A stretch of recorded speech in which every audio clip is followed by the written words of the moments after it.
Hi guys, today I will tell you how to think like a computer scientist. What are the steps and what subjects we should need to learn, and what programming languages we need to know to become a computer scientist, or how to think like a computer scientist in detail. The goal of this video is to tell you that how to think like a computer scientist. This way of thinking combines some of the best features of mathematics, engineering, and natural sciences. Like mathematicians, computer scientists use for formal languages to denote ideas, specifically computations. Like engineers, they design things, assembling components into systems and evaluating trade offs among alternatives. Like scientists, they observe the behavior of complex systems from hypotheses and test predictions. The single most important skill for a computer scientist is problem solving. Problem solving means the ability to formulate problems, think creatively about solutions, and express a solution clearly and accurately. As it turns out, the process of learning to program is an excellent opportunity to practice problem solving skills. That's why we can say that think like a computer scientist or the way of the program. On one level, you will be learning to program, a useful skill by itself. One another level, you will use programming as a means to an end. As we go along, that ends will become clearer.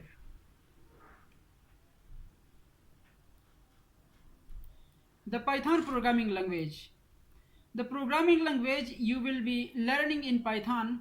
Python is an example of high level language. Other high level languages you might have to hear from like C, C++, Perl, Java and PHP. As you might infer from the name high level languages, there are also low level languages, sometimes referred to as machine languages or assembly languages. Loosely speaking, computers can only execute programs written in low-level languages. Thus, programs written in a high-level languages have to be processed before they can run. This extra processing takes some time, which is a small disadvantage of high-level languages. But the advantages are enormous. First, it is much easier to program in a high-level languages. Programs written in a high-level languages take less time to write. They are shorter and easier to read, and they are more likely to be correct. Second, high-level languages are portable, meaning that they can run on different kinds of computers with few or no modifications.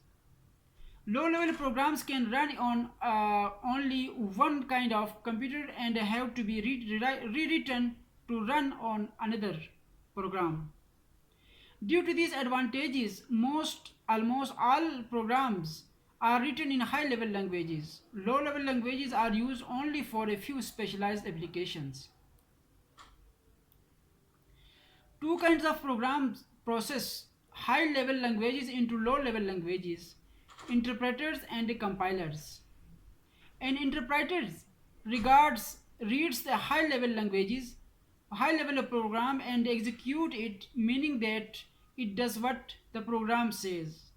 If it processes the program a little at a time, alternatively reading lines and performing computers. A compiler read the program and translate it complete before the program started running. In this case, the high level program is called the source code,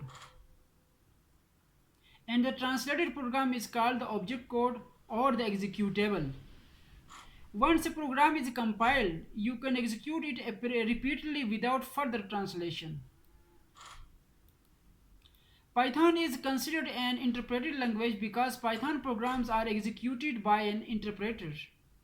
These are two ways to use the interpreter: command line mode and a script mode. In command line mode, you type Python programs and the interpreter prints the results. The first line of this example is the command line starts the Python interpreter. The next line, two lines are message from the interpreter. The third line starts with the which it is prompt in the interpreter used to indicate that it is ready. We type print 1 plus 1 and interpret reply 2.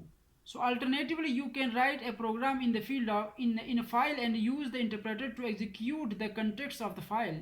Such file is called a script. For example, we used a text editor to create a file named layout.py with the following contents like print 1 plus 1. So thank you so much.